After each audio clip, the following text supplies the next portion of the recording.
Coming up on today's edition of Wildcat Weekly, cross country, Veterans Day, and a Wildcat you should know. All this and more coming up next.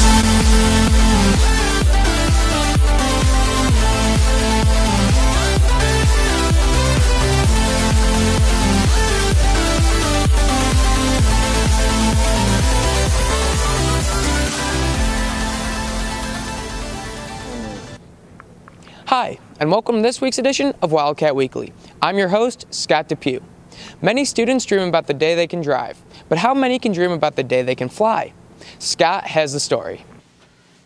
Adam Rice, a student at Neuqua Valley, is on track to become a professional pilot. I realized when I wanted to be a pilot at a very young age. Ever since I could walk and talk, I've always been, looking at and pointing at the airplanes in the sky and always really enjoyed airplanes.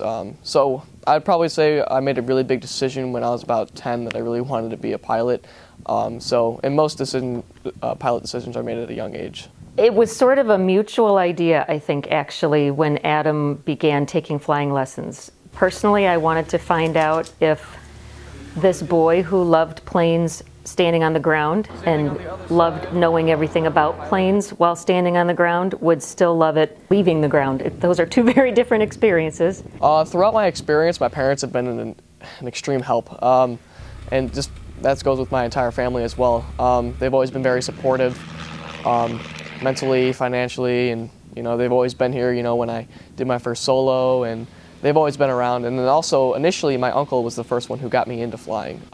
He has his own aircraft, and I've flown with him a couple of times. But he helped me decide that I really wanted to fly initially. Feel free to contact Adam with any questions on learning to fly. And for Wildcat Weekly, I'm Scott Strom.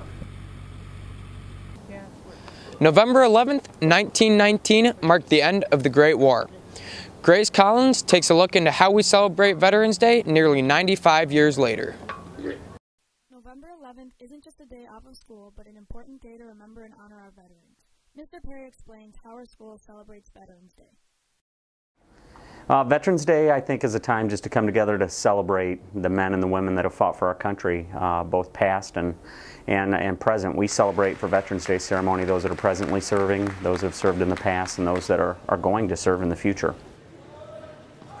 Neuqua Valley holds a ceremony every year to pay tribute to all of our veterans. We try to bring speakers in that are affiliated with Neuqua Valley High School that have went on to serve in the military force.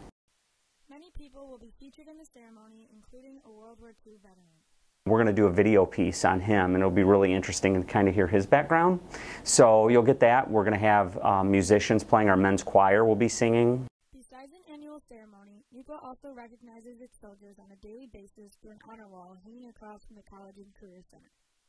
That is a place that we have a chance to put up photographs of veterans that have come through Neuqua Valley High School. The ceremony takes place on November 10th during an extended 6th period. For Wildcat Weekly, I'm Grace Collins. The boys cross country team has had a great start to their season. They look to run their way to a state title. Paige has more. With the boys cross country team being ranked third in the state, expectations are high going into the state meet tomorrow. It's kind of nice verification that we're one of the top teams in the state. But like in 2009, we were ranked, I think, third going into the state meet, and we won the state title. As a team, I feel like during the workouts we've been able to push ourselves really hard, and we have been really accountable to each other on making sure we do all the small things to make ourselves better. Going into the state meet, we have rather high expectations because we're slated to perform our best at the state meet. Going after conference and regionals, where we won both of those, we've really gained some confidence from those wins, and that'll help us at state when we have to face the better teams in the state.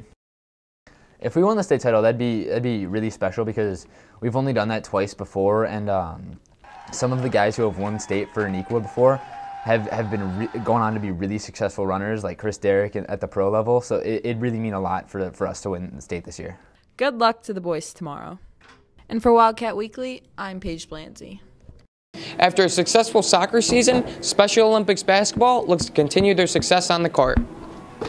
Riley has the story. With the season underway, not many people know what to expect from Special Olympics basketball. We have two teams, Varsity 1 and Varsity 2. Varsity 1's a little higher level, Varsity 2, and it's much faster pace at Varsity 1. Varsity 1, we've got most of our players back from last year. That's good. We're pretty small. We're not very tall, but we're very fast. So we work on our speed, and we got to work on our conditioning a little bit because we just started. The kids were pretty tired these last 2 games. So After their tournament this past Sunday, Varsity 1 player Ryan Gradowski shares with us what he likes most about playing basketball. And we try our best, hard work, to keep practicing. The main thing about Special Olympics basketball is it's not about winning or losing, but having fun. And for Wildcat Weekly, I'm Riley Ferran. One interesting way to see all of Naperville is to run a marathon. Whew. Julia has the story. The Naperville Marathon, which is 26.2 miles, and a half marathon, which is 13.1 miles, is a new tradition that started in Naperville last year. Marathon and a half marathon this year are on an entirely different route. It's 27 miles of streets, whereas last year was 9 miles of streets. So it all starts at Naperville Central High School on Hillside, and the half marathon travels around the southwestern part of the city, and the full marathon covers that plus the other 2 parts of the city. Over 6,000 runners registered.